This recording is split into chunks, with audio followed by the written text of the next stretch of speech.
open the dais, I open the entire platform to you. Do you think freedom of speech is a myth in cinema, specifically Bollywood? So, to start with, I think the times that we're living in, they're quite absurd to say the least. And the impact that it has had on the world at large and just the way we see the world is something that is changing very rapidly. I mean, I think it's a fair statement to say that we were the internet generation. We were born alongside with it. We've sort of grown up with, how basic it was in mobile phones with the size of eggs, and I mean, massive. And here we are now talking about microchips and stuff. The problem is the reason why I start my premise with that is because the rate at which technology has developed, even in terms of filmmaking and just general technology that makes life more comfortable. The very fact that this meeting is happening with all of us in different places and we're still able to come together is what I feel technology is about, that it helps bring people together. It's like what Nokia used to say, connecting people. So I feel that filmmaking becomes an applicative form of that same ethos, that you're using the whole format of capturing life or recreating life in a way that you are observing it. Basically, the filmmaker and the team are basically observers that are trying to observe life, either recreate it or capture it or whatever, but present it in a way that it becomes a mirror. A mirror mein kya ho jata hai that even if you look at your own self, your insecurities and stuff kick in, and you do find yourself, jostling with feelings like, how do I look? Do I look all right? या मेरे को ऐसा blemish हो गया, या बाल ऐसे हो गए हैं, वो. It causes a sense of consciousness. So I feel simply trying to understand what we are up against or what we're trying to discuss, I feel it comes down to the relationship that we have of films and what they make us feel and our ability to be able to process that. क्योंकि offence लेना किसी चीज पे बहुत आसान हो जाता है, but to really sit down and think about it in a way that it helps you get past that, so that you're not stuck in the same place. The same film triggers you the same way as it did 10 years ago, and even now, then that really says that the film technology is upgrading, but the audience and the way we all as a collective perceive things, that sort of leaves much to be desired from in terms of our ability to be able to do that. नहीं तो हम nuance समझ नहीं पाएंगे और फिर offense लेते रहेंगे हर चीज पर. To start off. Yeah, but so I'll actually add to this thing. Now here I'm going to look at the other side of it as well. So it's basically, as a filmmaker, how honest can you be to a thing? Like, you're talking about a freedom of speech. Now, there's certain things that he also has to include that can sell a certain topic. Like, you're talking about certain things like maybe take Bhag Milkha Bhag, for example. He had to over dramatize certain things, which made the film so acceptable that the people actually kept on looking at it over and over again. Even Mary Kom, for that matter. Like, you don't really look at what is a fact, what is true to itself. Yeah, there are certain things which, as you said, it does make it look like the negatives of that, say, society. But then highlighting the other aspect of it as well. Others, how else will you make your money? Right. Now, this I'm looking at a pure profitable point sort of view. So you might make. I'd like to add, I think, to that point that when it comes to selling things, and a certain product or a service has to be sold to a certain kind of people, right? So cinema also, evolves that way onto what kind of an audience are we looking at. For example, if you put Bhag Milkha Bhag as where, we can say it is based on true events and not entirely on somebody's life, right? Similarly, if you look at the portrayal of our esteemed armed forces in Uri, and that is, again, this is my personal opinion, right? 2.5 hours of leading us to the climax where he finally finds the guy who shot his friend, right? In that moment, our hero, also he's not the armed forces guy suddenly, he's Vicky Kaushal full form, because slow motion hai, lighting hai, goliyan chal rahi hai, sab ho raha hai. Wahan pe, the choice of, again, to exercise the freedom of speech coming from what side of the politics you stand on is displayed as so I'll probably walk you through the chain of events as I remember of watching the movie. He disobeys a direct order from his commanding officer. He puts the entire team at risk, right? Because this is an insurgency operation. You have to get out as fast as you can. And also an over dramatized revenge moment when he's there to eradicate a proper terrorist, right? There is a scene where this guy holds this guy from behind, completely has him under physical control, right? As trained as an army personnel could be, you could basically kill him off inside 3 seconds, as professional as you can as an armed forces person, and go off. That still shows patriotism. That still shows you exercising the right of what kind of a stand you put across, right? And that also sells to a different kind of audience. So when it comes to exercising our freedom of choice, I think in our country specifically, I think what side of politics you stand on, and then with that comes the amount of economical influence you might project, or how many, let's say, how much volume you can push across to the people, right? That also comes directly to the part of how do we exercise it. What are we trying to say, as Gaurav was saying? What do we really mean by it, as Kesad was saying? And it also comes down to how many people are we trying to sell it to. And I think that becomes a dicey road for a lot of people to tackle. As audience, it's pretty easy for us to look at it from the outside like this and be like, yeah, ye ho sakta hai, wo ho sakta hai. But then when you're in those decision making rooms, I think, then probably the situation is a little more different than we imagine from the outside. तुम्हें अगर कुछ बनाना है तो theater almost becomes like a temple type of a thing where everybody has to go there. The musicians have to be there, the priest has more than the sum of its parts.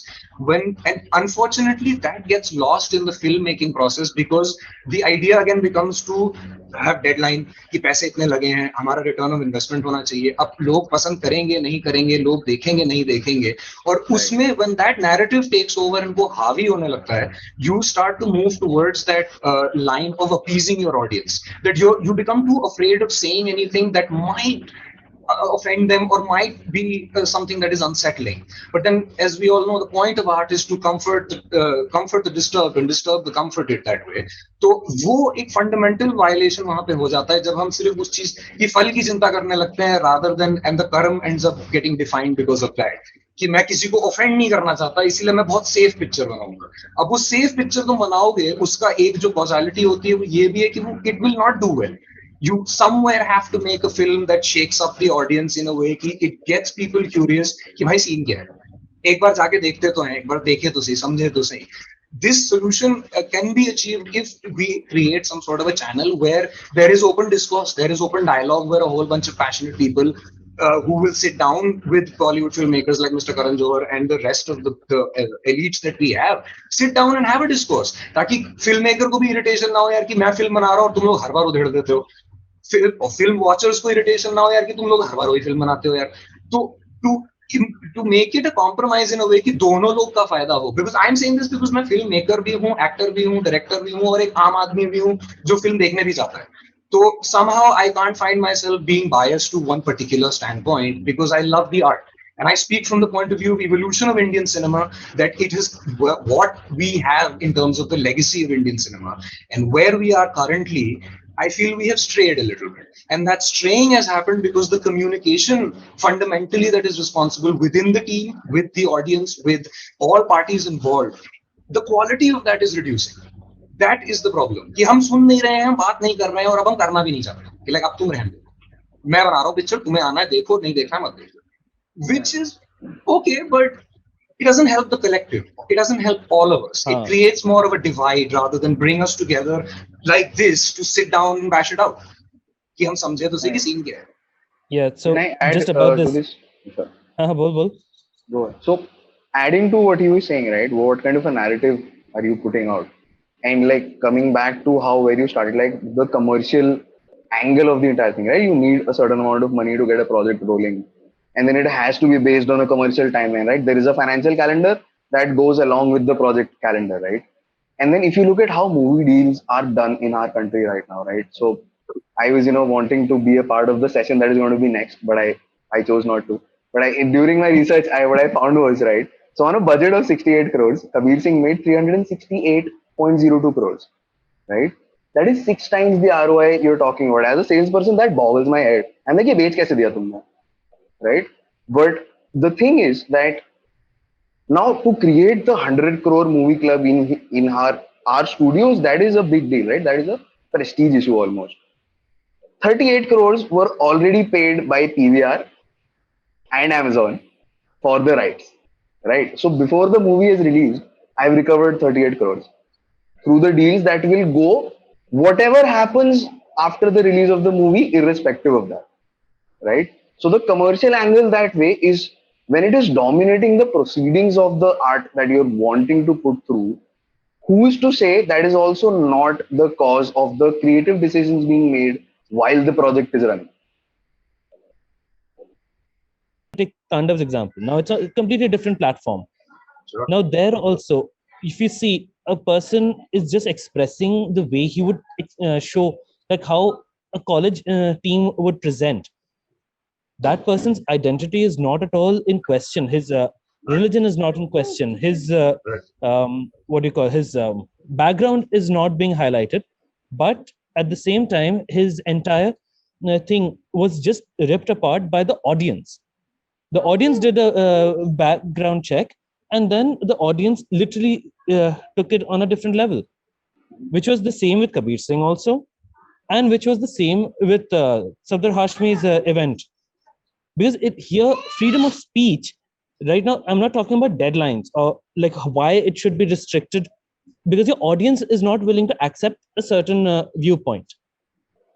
Right.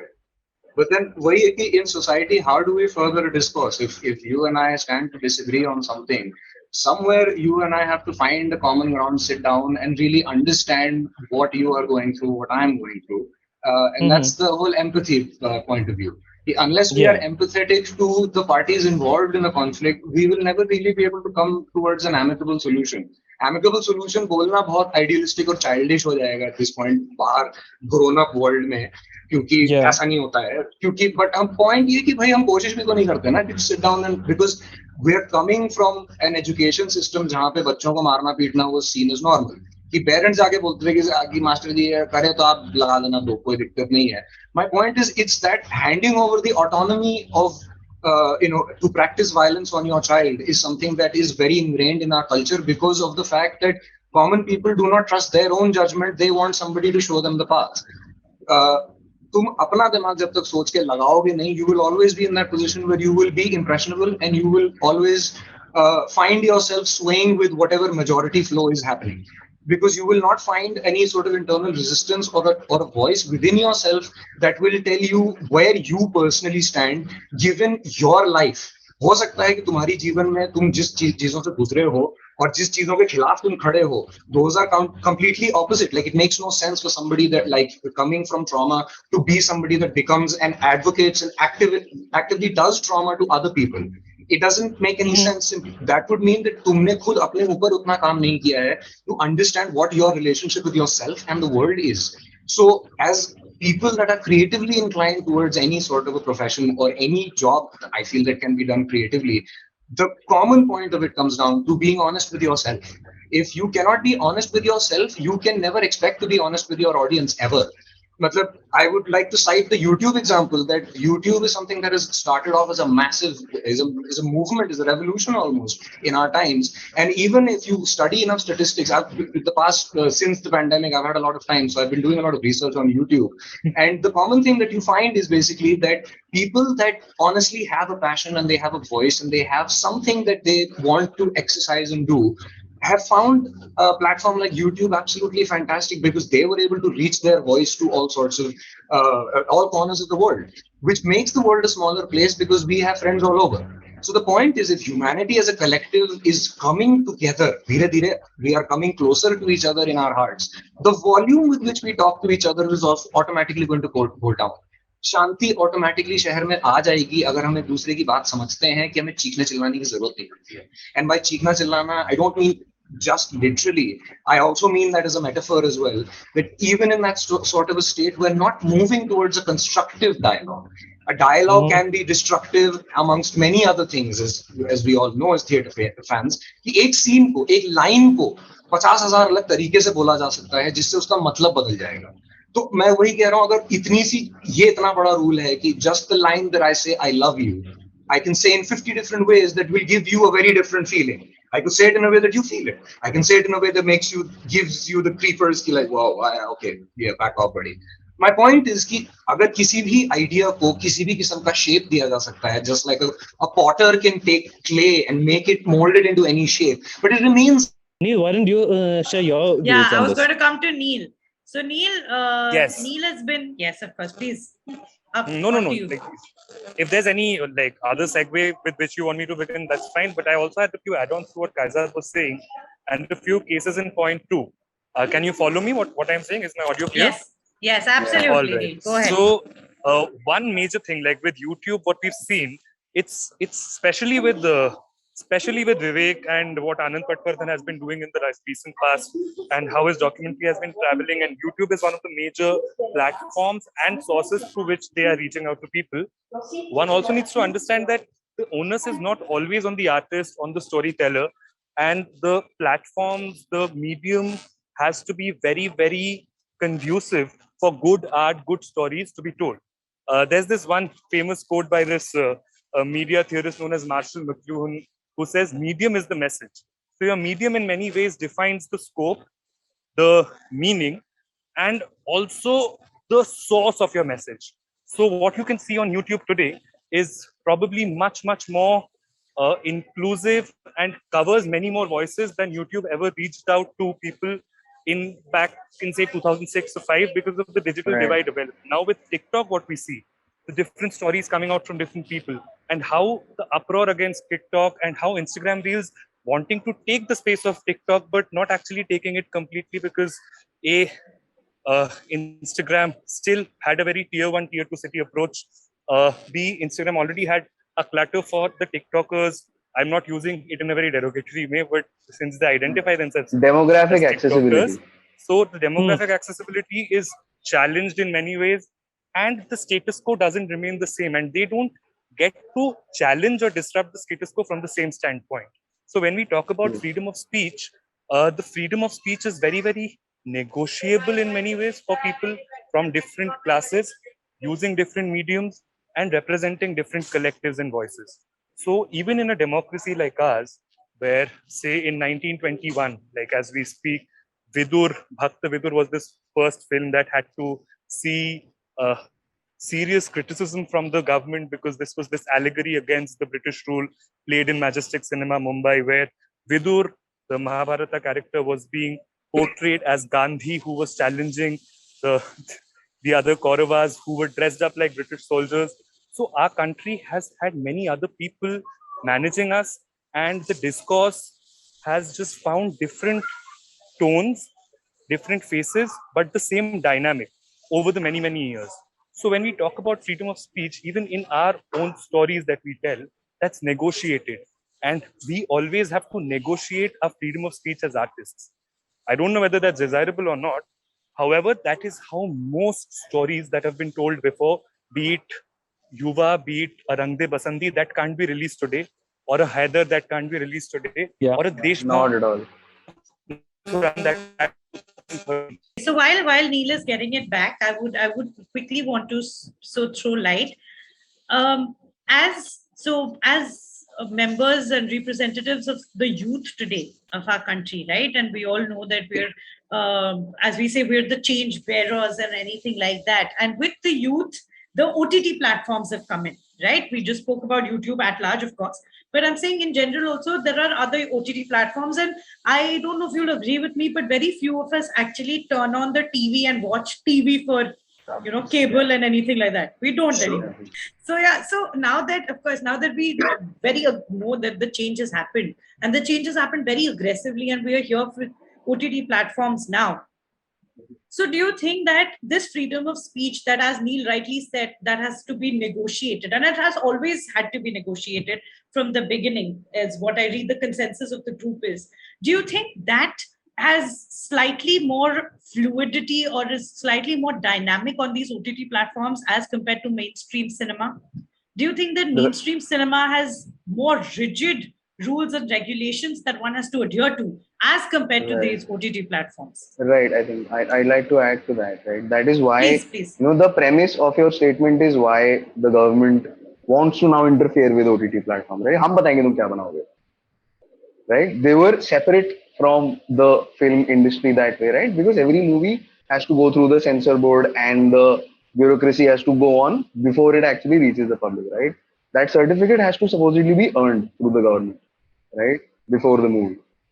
That is something that the OTT platforms have not been, like, they didn't have to deal with it, right? It was a completely different scenario, and also a very wide variety of audience that suddenly is now, reaching OTT platforms. And that, I think, has definitely added to the amount of stories, that are accessible, perspectives that can go through to different people, right? Every story affects everybody in a different way. And also, like, by statistics, Netflix is the world's biggest production house right now, right? Over 2,500 productions in inside 10 years. Nobody does that. No film production house in the world does that. So there is obviously a lot of scope in terms of reaching more people, telling more stories, and then also, while we reach more people through our stories, obviously be able to exercise the freedom of the creators, right, to express what they want through the story. So that way, I think the negotiation through an OTT platform till our government interferes is pretty low, right? Because you can But say what you want in a like a much bigger, unabashed kind of a nature than you would have to do through probably a commercial film. So thank yeah, you. And but I understand that Aishwarya agrees with me. So before we go on to Gaurav, because we lost Neil in the middle, I'll just quickly go on to Neil so that we can, yeah. Neil, go ahead. We lost you in the middle. So you followed me till Deshbhakt Nathuram, I believe, or like Yes. I lost. Yeah. So even for a Deshbhakt, like it's very interesting to see that a Rang De Basanti cannot work today, and probably a Deshbhakt Nathuram that was banned in 2013 for whatever reasons, for reasons where even people on this side of the fringe would say censorship is required and is needed, and even the negotiation, the scope and spectrum of negotiation should be equally valid on the other side. And no matter how much we criticize the idea of censorship today, it is true that a Deshbhakt Nathuram may also be received well by audiences today. The censor board will definitely not ban it today, and it would be received with a lot of fervor, gusto, and energy. But since Aishwarya was talking about OTT platforms and the space for negotiation there, I can just say from a very guilty perspective that I work in advertising, and I know for a fact that, of course, there's one negotiation that we see. So sorry. Yeah. So the space of negotiation is not only with the stakeholders of the government or who are drawing the lines from this understanding of what the censor board would look at things. Also, it's also about the different product placements that would be required that every OTT platform would want you to take in with. Not every, but I would not call movie an OTT platform per se. But of course, there are market forces which are playing a part, and you have to somehow, and it's not something that I stand by, but the situation is such that you are expected to compromise on many levels. Probably we don't see it as negotiation, but the teller and the tale are equally distant from a space where commerce takes over art in many subliminal and surrogate ways. Absolutely. Mm-hmm. So pushing this further, just to get a concrete view for myself, right? So when we talk about freedom of speech, which is the main premise of this discussion, debate, argument, whatever we call it. So I believe and I understand that all of us have different definitions of freedom of speech, right? What do you have to say when that freedom of speech, which is a very personal construct, comes and clashes with what our social norms or what we call our cultural values are of a country? For example, here I'm going to specifically be throwing light of things like, say, the script demands pornography. Okay, soft porn maybe. The script demands nudity. But hello, culturally, we're not supposed to go anywhere near that. So a personal construct like freedom of speech, where I would say that my story demands it, whereas there's no definition of that demand. And then that comes in clashes with the cultural values of a country. What do we feel about that? So I would say, like, firstly, if we go ahead with this thing, question one for me is, why choose such a script? Because, once you look at content, film, this media is basically something that inspires people, or something that people can take home. Might be just purely entertainment, but then it's also got a certain message involved with it. So when you say that it has a certain amount of nudity, every film nowadays does, not denying it. Question is, how can you deal with it without overtly expressing it on the screen? Like, nowadays, there was a point when every Indian filmmaker was going on to the OTT, but then it's become such a mad rush right now that everyone's going there because it has a freedom of expression, and everyone's going into this thing, which at some point it feels really unneeded. One of the best examples I would say is, again, it comes back to what the people want to hear, what your audience wants to hear. When you're talking about the Butler House film, John Abraham being John Abraham, doing what he does best, and then suddenly there's a dance item where there's a female dancing there. I was in university the day this happened. It was my first year in college. This happened. I did not see anybody dancing on the streets. But then it happened in the film. So now that's, again, a film will not sell if that doesn't happen. Now, if your script requires it for this purpose, understandable. But then it is also very important to choose a script which does not really rely on these points anymore, because this is not the 1980s or 1990s anymore. Fair enough, absolutely. And with this, I go over to Neil quickly, because Neil was going to start the discussion, and I'll come to Aishwarya. Okay? I have a very nuanced take on this, and I very much agree with Gaurav on levels of making some general assumptions to just force fit your need for a certain thing by validating that for the audience's demand. And the script's demand, I think that's a very divine zone which nobody wants to object to, but then only the author of the story or the director of the film can actually take a call on whether it is required or not. So if I have to just take, for example, what happens in, say, Ray's Arunir Din Ratri, if people have watched that film. So if I can take a reference from Arunir Din Ratri, the scene with Simi Grewal and Mr. forgetting his name. So Neil, before you throw light, sorry Neil, I'm just cutting you in. Before you throw light on that, of course we have people who are we're not very well versed with the Bengali film section as well. So if you could just briefly tell us what the scene was and which part you're referring to, or just give us a context, I think it'll be easier for our audience also to understand. Yeah. So there's a scene in the film where this village belle is taken by this guy from the cities to a forest, and then they have a very intimate moment. And that was back then. There was a lot of polemical writing around it, whether Ray pushed it too hard. And the entire Bhadra Samaj or the Bhadralok society of Bengal reacted to it in a way that probably Ray is no more the same guy who was telling the tale of Durga and Oppu. Durga and Oppu are very famous characters world over from Pothir Panchayat. Yeah, he got the Oscar for that, so we know. Yeah, so that has corrupted the soul of Ray in many ways. That's one bit of it. Now, when we come to a zone like this, where at present there is no objection to many songs of Nora Fatehi, and we have to somehow negotiate that when Tabu does a Chandni Bar, that was not responded to very. And then there is also a moment when we look at so then we also look at a place where I'm so sorry, I just have to go. I'll just finish in 3 seconds.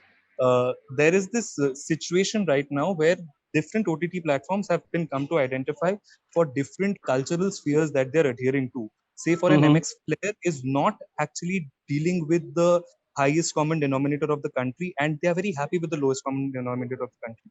But now what happens is the cultural ethos that we're talking about, the status quo is being challenged on many levels, but those assumptions are being made from a plane where we need to actually do some research and reach some conclusions before saying what the culture demands and what we are offering.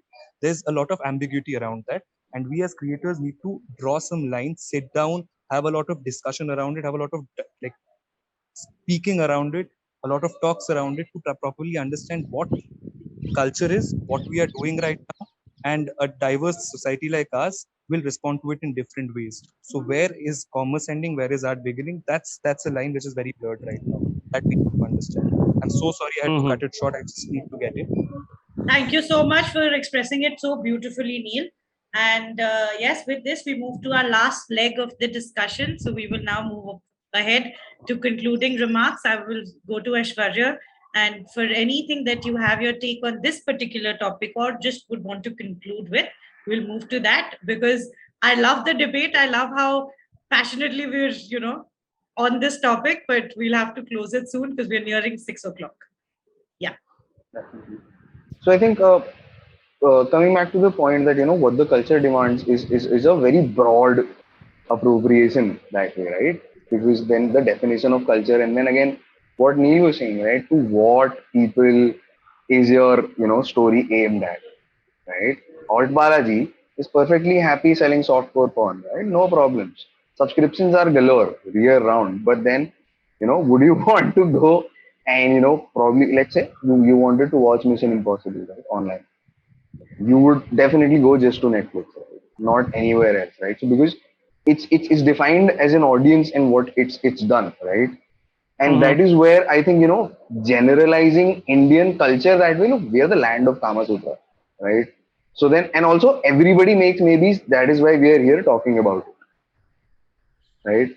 So it's also to understand that yes, we get right. Some stories might demand a certain depiction of, and again, it's also a creative decision of who's saying this, who's saying it, what are they saying, and then what are you listening from that, right?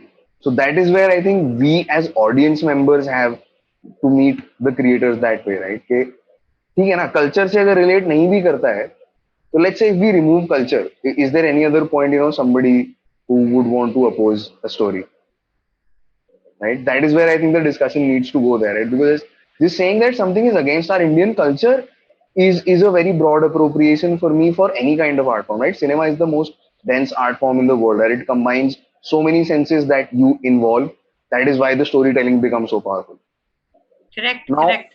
using that to do whatever is again like the creator's decision and the audience's again decision. We need to have first what Kazad was saying in the first leg of his piece, right? That how well do you know yourself will also play a lot of parts in what kind of stories you would want to watch, look for, watch.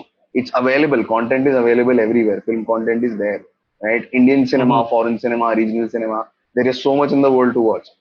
So I think that is where broadly appropriating terms for something like culture in a country like ours is an injustice to the entire, I think, cinematic art form, in my opinion. Fair enough. Absolutely. So for me, it's kind of like, what Aishwarya said. Again, I'm going to contest it to an extent because culture is somewhere where the entire country comes down to. Like, we are unified by culture for some reason.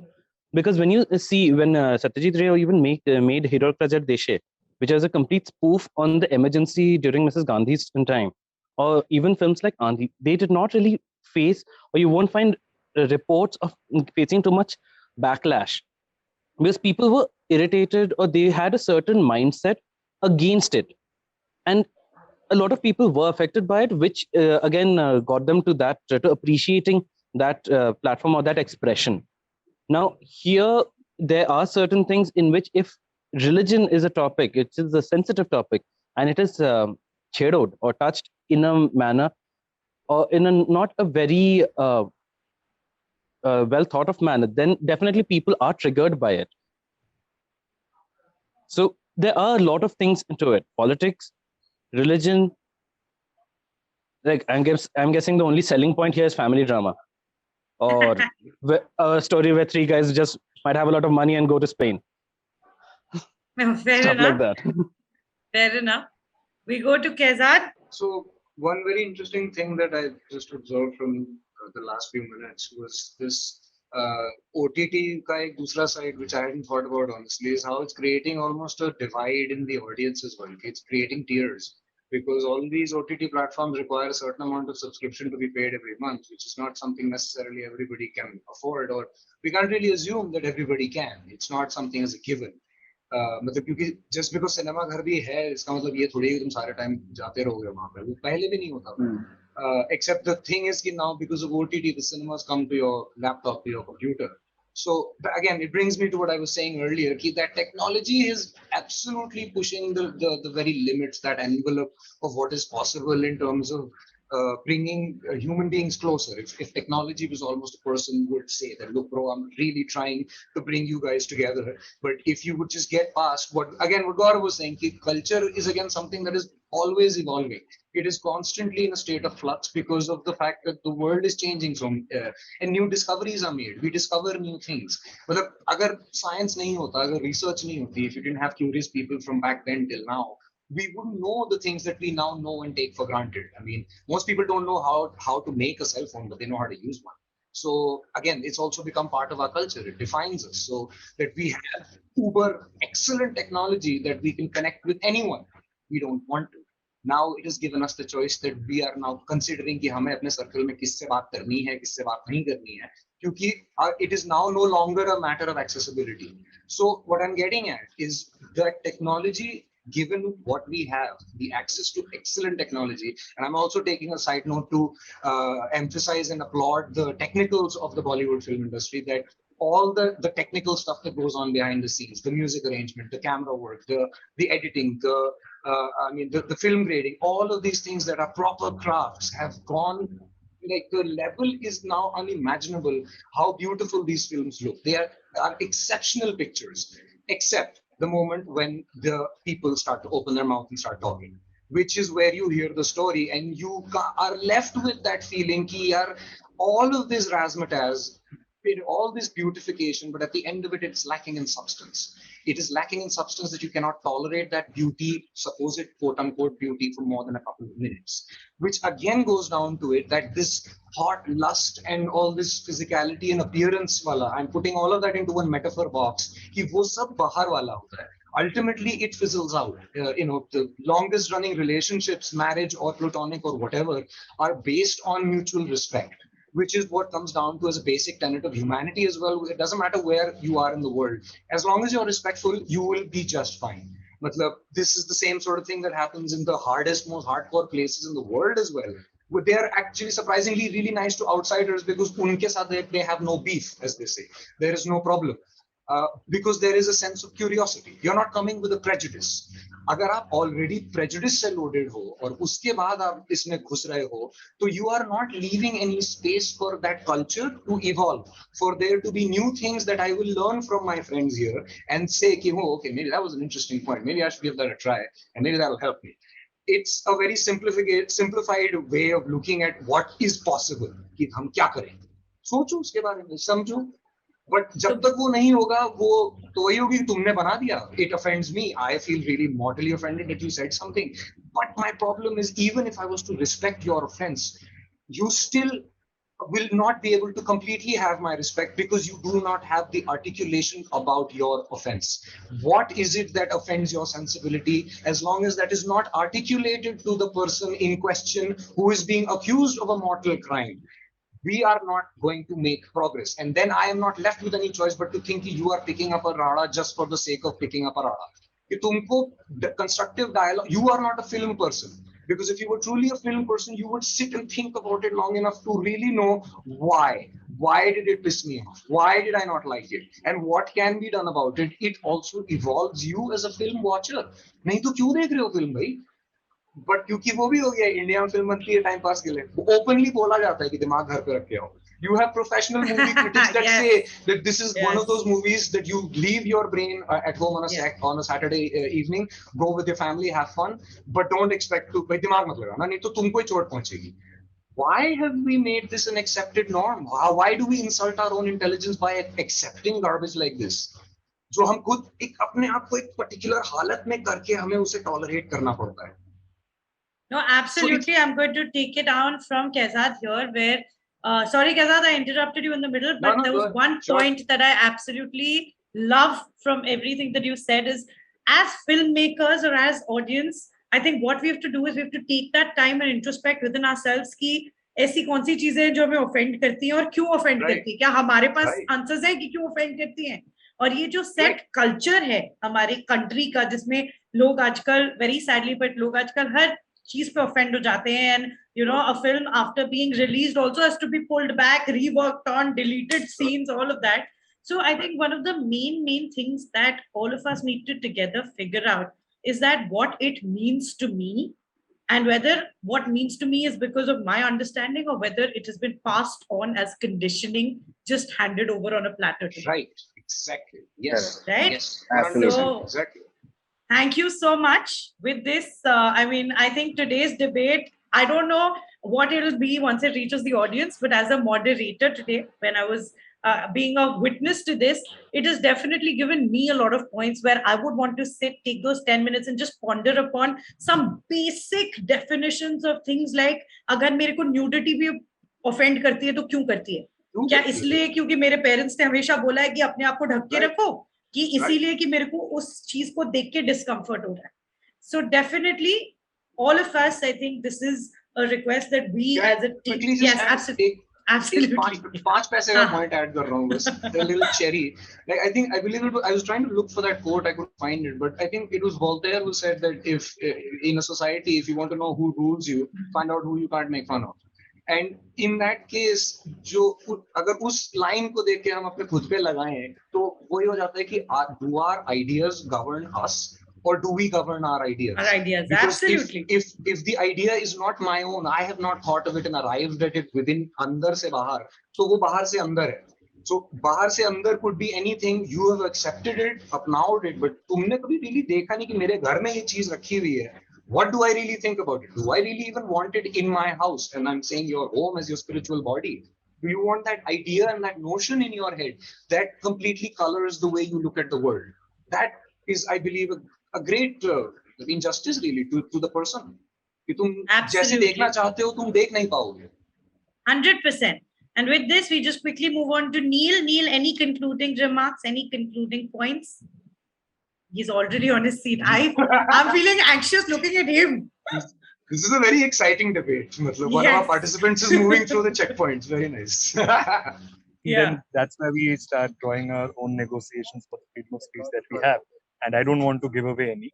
So to begin with, I am really, just give me a second. So I think, what Kezad was saying was that who you cannot make fun of, right?